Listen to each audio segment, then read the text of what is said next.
विकसित भारत रोजगार एवं आजीविका गारंटी मिशन यानी जी राम जी को लेकर लगातार कांग्रेस की ओर से सवाल उठाए जा रहे हैं।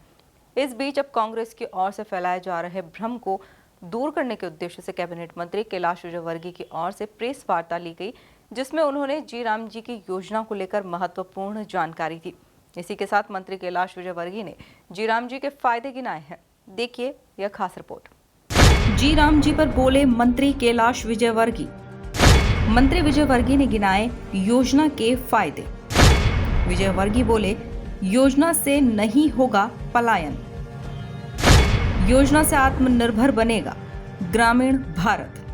भारतीय जनता पार्टी के कार्यालय में कैबिनेट मंत्री कैलाश विजयवर्गीय की ओर से विकसित भारत रोजगार एवं आजीविका गारंटी मिशन यानी जी राम जी को लेकर पत्रकार वार्ता आयोजित की गई। इस अवसर पर मंत्री कैलाश विजयवर्गीय ने ग्रामीण भारत को आत्मनिर्भर बनाने, युवाओं को रोजगार से जोड़ने और हर परिवार की आजीविका को सशक्त करने वाली इस महत्वाकांक्षी योजना की स्पष्ट रूपरेखा प्रस्तुत की है।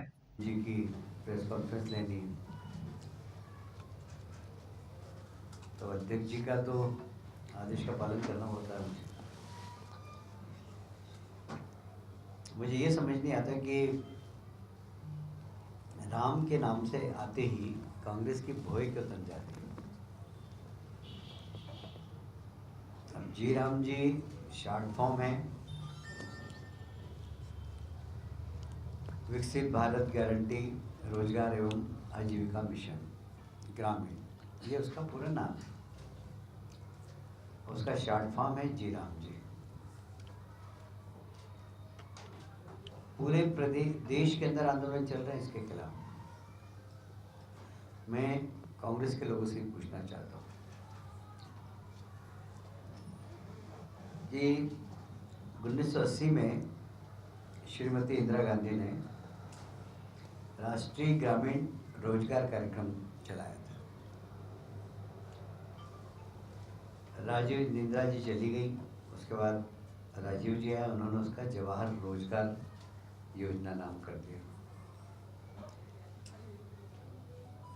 फिर 2006 में सोनिया जी और मनमोहन जी की सरकार थी, उन्होंने उसको नरेगा कर दिया।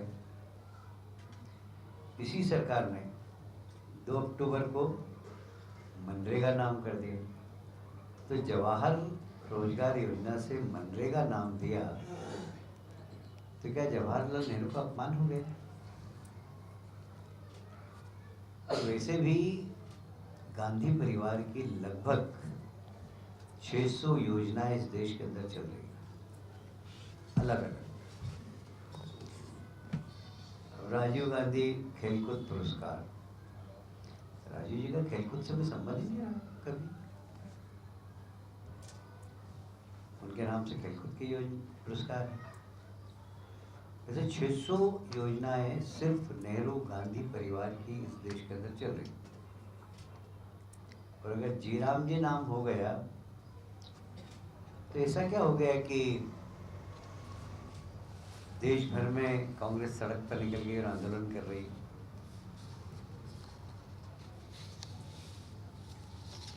मुझे याद है इंदिरा आवास योजना पहले थी और बड़ी मुश्किल से जो गांव के प्रतिनिधि हैं वो जानते हैं, एकाध गांव में एकाध कोई कुटिया मिल जाती थी तो सरपंच किसको दूं मैं, इस चक्कर में पड़ा जाता था। अब इंदिरा आवास योजना थी, 2005 में ग्रामीण विद्युतीकरण योजना थी, उसका राजीव गांधी ग्राम विद्युतीकरण नाम रखा। इसे कैबिनेट मंत्री कैलाश विजयवर्गीय ने कहा कि जब फसल आएगी, कलेक्टर चाहेगा, राज्य सरकार चाहेगी तो इस योजना को रोक दिया जाएगा। अधिकतम 60 दिन तक जिसमें खेतों में काम मिलेगा, हमारे मजदूरों को उनके राज्य में काम मिल सकेगा, उनका पलायन न हो, इसे लेकर इस बिल में प्रावधान किए गए हैं।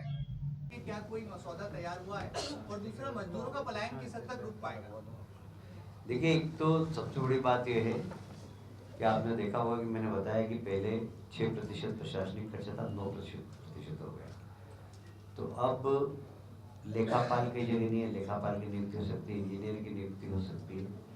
और सबसे बड़ी बात यह है कि लोकपाल हर जिले के अंदर बना है। एक तो भ्रष्टाचार होने की संभावनाएं मिनिमाइज हो जाएगी। दूसरी बात, पलायन का इसलिए नहीं होगा कि उसको जब फसल आएगी उस समय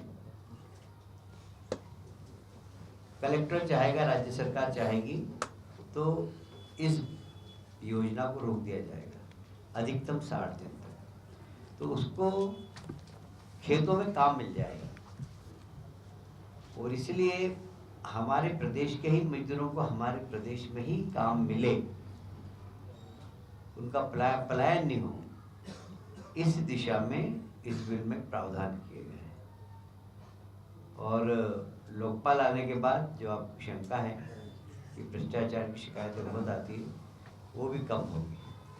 दिनेश जी, फिर इस अवसर पर नगर अध्यक्ष सुमित मिश्रा, विधायक रमेश मेंदोला, विधायक मधु गहलोत और बीजेपी प्रवक्ता आलोक दुबे सहित बीजेपी के वरिष्ठ पदाधिकारी उपस्थित रहे। Bureau report, MP news, Indore.